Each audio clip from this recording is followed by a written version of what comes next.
I think I'm just going to come out swinging and say, fuck Alex Kurtzman. Pardon my French, pardon my language. But if anyone has seen his recent attempt at trying to add to the Star Trek canon with Starfleet Academy, you'll just know that, I mean, not only is the franchise in trouble, I think it is well on its way to just like dying. This is the last picture show with Rahim Khan. As a lifelong Trekkie, someone who grew up uh, with TNG, Star Trek The Next Generation, um, I've had this personal connection because I can remember as a teen, at least here in Pakistan, we used to get this thing called Star World.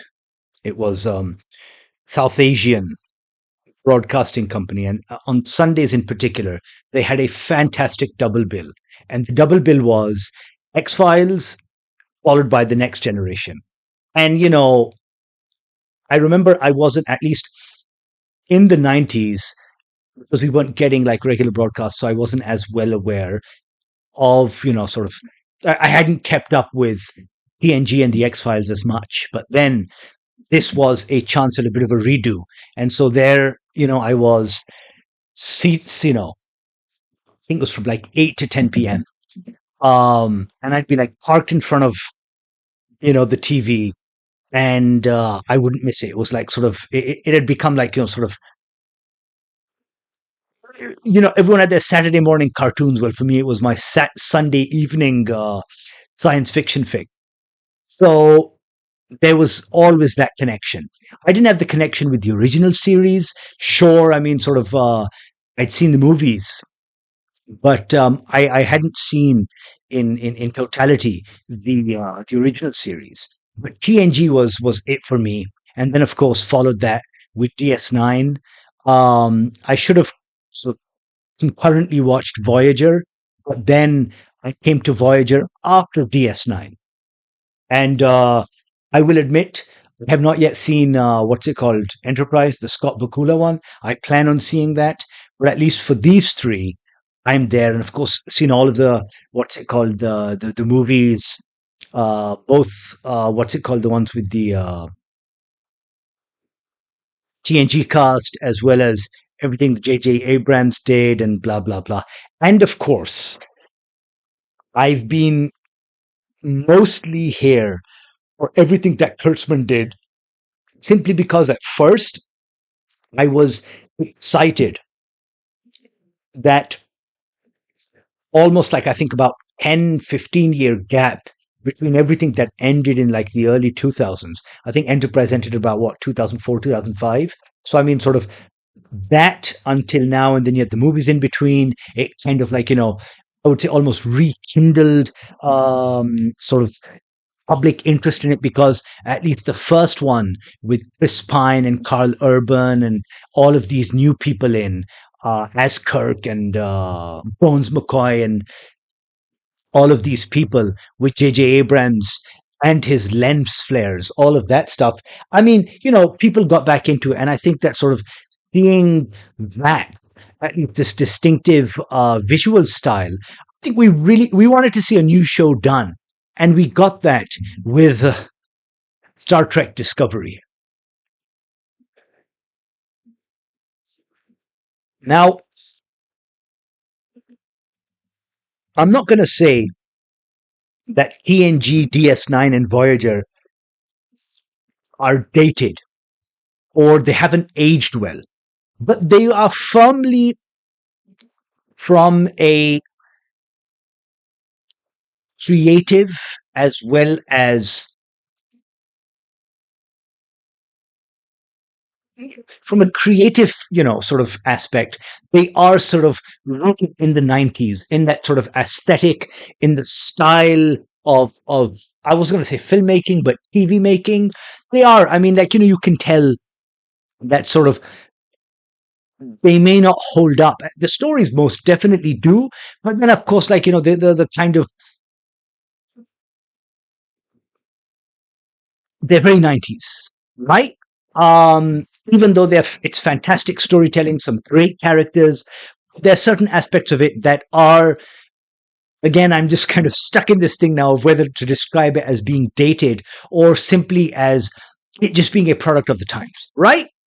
So I was looking forward to what Star Trek Discovery could possibly do, sort of with modern technology. So, like, better special effects, sort of like, maybe, an entirely new cast of characters. And then in this particular case, going back even before Kirk, right? I mean, sort of maybe about 10 years or something like that before him, to start off with a completely new crew and just see where they get up, what they get up to. And unfortunately, we got shit. I mean, the first season. I mean, okay. I would like to sort of like, sum up my entire criticism of like, the 4 or 5 seasons, however long Discovery lasted, by saying that it was the first Star Trek to have an F bomb, where they say the word fuck for the first time. This is that character Tilly or whatever. I mean, whatever. Okay, that might be, I mean, sort of as a critic, it might be somewhat shallow to sort of base my criticism of it simply on that. But the thing is that I just don't know. I found none of the characters interesting or engaging or even endearing. I mean, nothing close to, because the thing is that in all of the previous shows, you would always like center on one or two characters in the ensemble cast and like, you know what, say that, sure, I can sort of tolerate or suffer through these people, but I'm here for this person. I mean, I think the ratio was much higher in TNG, because you always wanted to see, of course, Picard, Data, and then by extension, sometimes Riker, and Q. Sort of in DS9, it was Worf, it was Odo, then, there was the Dominion, there was Cisco, and in Voyager, the Doctor, Neelix, Tuvok. You've got all of these things. I just couldn't give two shits about anyone in the Discovery crew. None whatsoever, right? I'm not even going to get bogged down in the Kelvin timeline and this timeline and that timeline.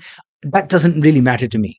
Like, sort of from a storytelling point of view, I didn't like any of the characters. And I particularly did not like Michael Burnham, the lead, played by, am I pronouncing this correctly? Soniqua Green? Right. Um, and a Walking Dead alum. Every 2 minutes, she was crying, or there's like some serious melodrama going on. Um, you know, Everyone else, I mean, Tilly, super irritating. What's it called? The doctor, who seemed like he was a little anemic. Um, God, I'm forgetting his name.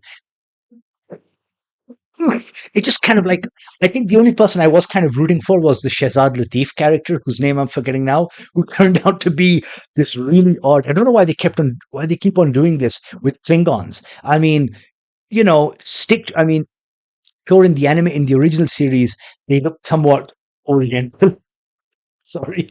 And then sort of they kind of changed it with war, during the movies, with Christopher Plummer's that, Klingon, and then Worf was, I think, almost like, I wouldn't say the apex, but I mean, they had kind of finalized a look there. And then they changed it again, for the movies, again, for the movies in which they kind of look gray and very plastic. And then they changed it again, whatever. Um, I think just because Shahzad Latif was a homeboy, I think that was the only reason why I was even slightly interested. Um, then they have that bizarre, like, what's it called, thing of introducing the spore technology, which doesn't make any sense, because the thing is that, okay, yeah, they then try to explain it away in season 2. I'm sorry, I'm getting kind of bogged down in the weeds by nitpicking, you know, all of these small plot points and stuff like that. The bottom line is that I could not watch the show season 3 onwards. I mean, after that stupid storyline, I mean, what was it? Season 2 was the whole AI thing or whatever. And then season 3 was the burn. The burn was like the most unconvincing shit I've ever seen in Star Trek, and whatever. I think that sort of beyond this sort of criticism that I had, fans agreed with me. Not to say that it's validation, but like, people were were up in arms. And sure, I mean, sort of, it's easy to say. We often, the refrain is that isn't your granddaddy or your daddy's Star Trek. Sure, do better. Show me something that you are doing that is better than what they've done before. Because if it ain't broke, don't fix it. Like, for example, if that model worked, worked, is something that I can sit and watch even now and, like, sort of still be wowed by, still be like sort of enthused by, then clearly you're not doing a good enough job, Alex Kurtzman. So completely lost interest in Discovery. Then what was it? I think you had Star Trek Lower Decks, which I think was I haven't okay, I've seen all the seasons so far, which is five. And I'll be honest, I do find the Mariner character kind of irritating, but I think considering that it's animation and considering that it is lighthearted enough to like make fun of a lot of the things that we take quite seriously in the Star Trek world, I enjoyed it. I enjoyed it for it to be a show that I don't have to take too seriously, and it can be a background show, can be playing on, no problem whatsoever with that. But then you had, I think, this is sort of unpardonable sin of bringing back Patrick Stewart and Picard and giving us one of the worst possible reasons. Forget reasons, one of the worst possible attempts at a reboot or a continuation of someone's story. Picard season one was so instantly forgettable and so shat upon the legacy of Picard and something that I thought was a story that already told, right? We got that with TNG itself, and then with the movies, the last one I think was Nemesis. So we got all of that. I didn't need Picard coming back. I thought his story was told. And if you are going to take that liberty with our sort of like, sensitivities, with something that we hold so dear, revere almost, then please do a better job. And of course they didn't. Season one, horrible. Season two, I didn't even bother watching. I was like, nah, man, I can't do this. Season three, I returned to season three simply because you had a lot of the original cast, Beverly Crusher, what's it called? Troy, Jodie LaForge, Riker, all of these people returning, and it was this like mishmash sandbox type of storyline where you have the Dominion and the Borg, and it was this all big thing. And then, of course, Jonathan Frakes was on board to direct and stuff like that. And I think by then they had kind of realized that maybe what's it called? Old hands, people who've been doing Star Trek for a while, know a little better than the writer's room, or at least the writers that Kurtzman has assembled. And so I was okay with what they did with the third season of Picard. Star Trek Strange New Worlds, that I think was and is and remains the only redeeming show out of all of these ones that has been produced by Kurtzman, the Kurtzman Era, if you will. I mean, good, what's it called, lead in Anson Mount as Captain Pike, Rebecca Romaine, Uhura, all of these people. I like it. I mean, yes, again, there have been, like, again, a TV show, it's not going to be consistently good, but I will say that it's a show that I enjoy watching, and I feel that it has at least the spirit of what brought, or at least what made Star Trek. So entertaining for us all. Uh,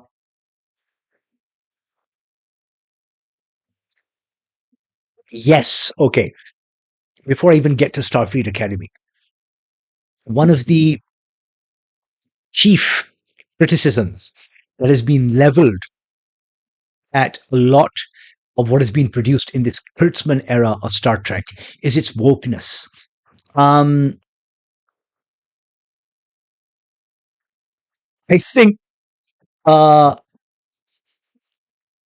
I was amazed at this because in Starfleet Academy you have a Klingon character who is a pacifist, interesting, or a martial warrior race, who I think are genetically disposed to, rage and warfare and all of that stuff. I think maybe they've genetically engineered themselves like that.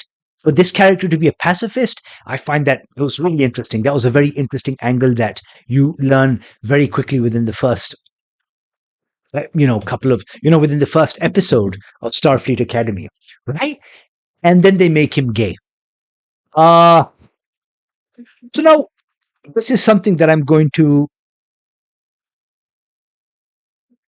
try and understand, or at least try to sort of reason out with a character like Tuba, played by Tim Russ, masterfully played by Tim Russ. I always found it interesting that yes, okay, you have to, you're intent on having a diverse cast. Okay, sure. You had Harry Kim, um, you know, Ensign Kim. You had him, and then you had Tuvok, and then you had Bilana Torres. So the thing is that you cover Asian, African American, and Latino, and of course, Chakotay. This is on at least DS9. So you kind of had a diverse cast. What never made any sense to me is, and the thing is that of course I am no sort of exobiologist. Sort of maybe there's somebody on YouTube who's done sort of like a study of this or something. I don't know. What are the chances that you have an alien race that is humanoid, very much like us, 2 arms, 2 legs, 2 eyes, nose, mouth, all of that stuff, almost identical, to human beings, except they've got sort of goblin blood and pointy ears, right? Okay, one, the impossibility of that. And two, the same sort of like, racial mix. So the thing is that you have black Vulcans, you have like Asian Vulcans, you have like sort of Indo-European Vulcans. I mean, what are the chances of that? I mean, if you really, really have to like push for the diversity card, why are you going to, or even tokenism, why are you doing that with these? Maybe people don't even think about it. I mean, maybe that the amount of thought that I may be lending to it doesn't sort of go into it. But for me, it just never sat well. It just didn't make any sense. What are the chances of a black Vulcan? None whatsoever. Of course, I have to say this.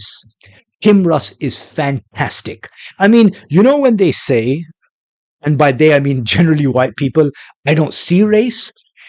Kim Russ plays Tuvok so well that honestly, it just goes beyond. I mean, his color of his skin. It doesn't even come off as a black Vulcan. Now, this may be an argument to to what I was just saying, that yes, regardless of the skin color of who they're playing, like if it's a black alien, I mean, as long as it's convincing. But this wasn't convincing because I'm saying, he's a black Vulcan. This is convincing because Tim Russ is a fantastic actor and he essays Tuvok so well. I mean, he's amazing in it. He's one of the best characters. Dare I say better than Spock? But then you'd ask which Spock, Leonard Nimoy or the that guy, the one in the movies, or this one, whatever. But I've never found it convincing, and I've never understood why we must take sort of a human contact and impose it upon sort of a fictional alien race. Again, case in point, having a homosexual Klingon. I don't know what to say. It doesn't make. Okay, should I even say it doesn't make any? It makes sense, or it doesn't make sense. And I don't know what to say. Yes, I mean, sort of the original series was, sort of pioneering for its time, because the thing is again, it had Uhura, a black actress, and this is the 60s. It had Sulu, George Takei.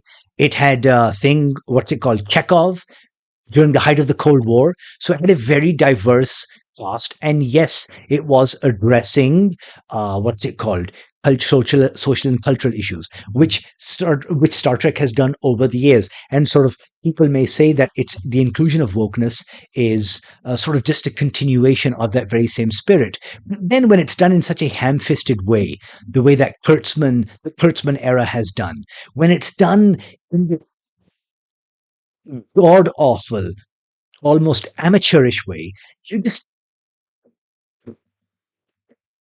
yeah. I mean, again, my mind is still trying to come to terms with a pacifist homosexual Klingon. Uh, which is why I'm definitely not going to watch any more of Starfleet Academy. Of course, that's not the only reason. There's so many others. Yes, I don't know why Robert Picardo, the guy who plays the Doctor, had to return for this. Maybe they thought, oh, sort of let us have a legacy character.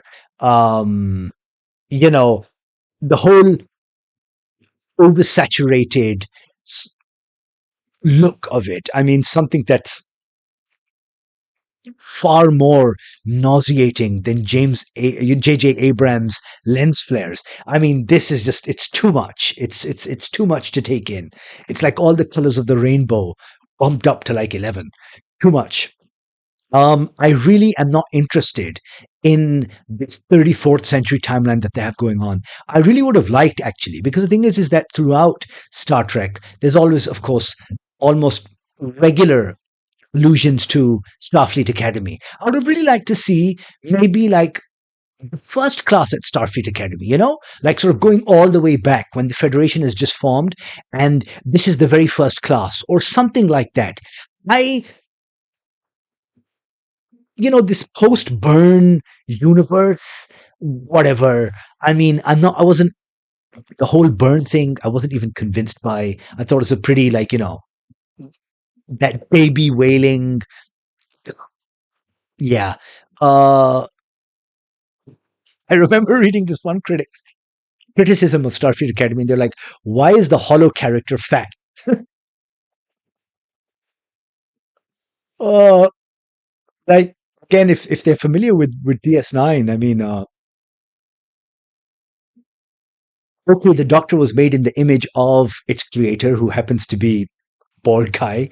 Um, why this hologram chose to be like irritating, but that part I don't understand. I'd be whatever. I mean, maybe that's not a criticism at all. But like, I mean, that was what at least what one critic wrote. Um, Holly Hunter.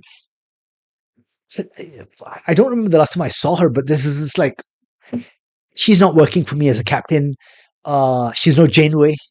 Um, all of these other people, and just man,